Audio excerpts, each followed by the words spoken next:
Backbiting, of course, is prohibited, irrespective whether in Ramadan or outside Ramadan. However, would a woman who complains to her husband about her mother-in-law, will she be considered as a person who has backbited? Regarding backbiting being haram and the major sin we discussed in the last episode, and there are various hadith and Quranic verses, it's one of the major sins. But as far as a wife complaining to the husband regarding the mother-in-law, but natural, she is speaking something about the mother-in-law, but the mother-in-law would not like anyone speaking about.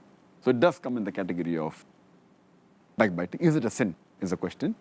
Such incidences where a person complains to someone and thinks and feels that once the complaint is given to the person, maybe there is a correction in action, like a wife complaining to the husband about the mother-in-law, or the wife complaining to the husband about a son, that he is doing so and so things which are wrong. So the husband will correct, being a father of the child. Or maybe one of the two brothers is going and complaining to the father that my brother did so and so thing which is wrong. It's speaking ill about him behind. But that is so that the father can correct the brother. So these things have been permitted. Because the main reason while doing this thing should not be to mock at someone or should not be to belittle anyone, but the main purpose should be that the person who the person is complaining about, there should be correction in act. And if you read the commentary of Imam an-Nawawi, as far as the hadith of Sahih Muslim, which we discussed in the last episode, hadith number 6265, in which the Prophet, peace be upon him, he said that, do you know what is backbiting? And the Sahaba said that the messenger knows the best. So the Prophet said that if someone speaks about another person behind the back which you would not like, that's called as backbiting. And the Sahaba asked, what if I'm speaking about the person is true? The Prophet said, then it will be called as backbiting. If it's false, it will be called as slandering. So based on this, the commentary of this hadith, according to Imam an-Nawawi, he said that backbiting, ghibat, in 6 conditions it's permitted. Number 1, he says that if something is told to a ruler of the land or to a judge, complaining against the act of another human being who has done wrong to the person. Maybe he's stolen some wealth from you, taken your property away, or has done injustice to you. So if you go and complain to a ruler or to a judge against another human being, another Muslim, this is permitted because you want the wrong to be undone. So in such cases, ghibat is permitted.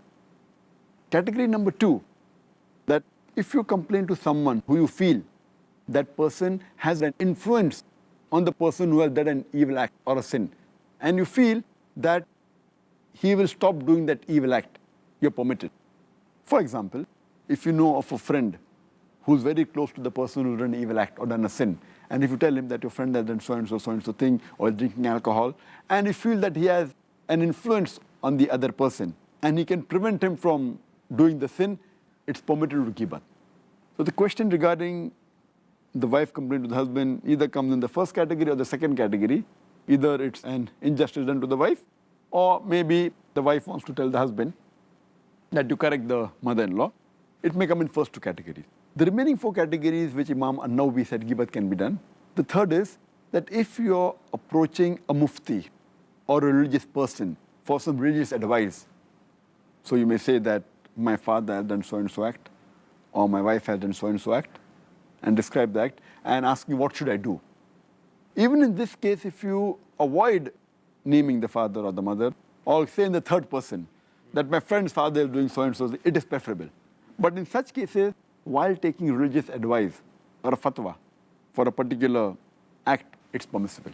The 4th category, which Imam an-Nawawi says that ghibat is permitted, is that when you know of a narrator who is a liar, and if he narrates any hadith, so it becomes incumbent on you to tell the people that he's a liar, or his memory is weak because to protect the Sharia. Or, for example, if someone is selling a slave, and if he knows that there are some bad habits in the slave, or maybe he does adultery, so it's compulsory that the person who's selling it should tell to the buyer that the slave has so and so faults. Or if a person asks you that he wants to marry another person and asks you how is the person, so that becomes obligatory on you to tell the wrong points or the points which are not correct in that human being. Your intention here is not to belittle that human being. Your intention here is not to degrade the person, but your intention is to give the right information, whether for marriage or for business. So in these cases, this is the fourth category where Imam An-Nawawi says that is permitted.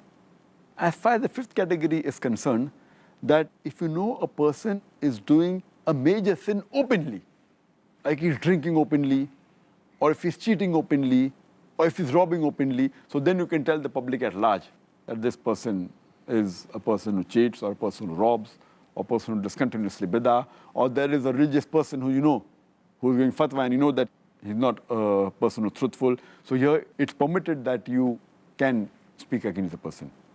And the sixth category is that while identifying a person, if someone asks you for identification, at that time, to identify the person, you may have to use his nickname, which the person may not like. Like you may have to tell that the person who's short, person who's tall. So here you're using these nicknames to identify the person which the person may not like.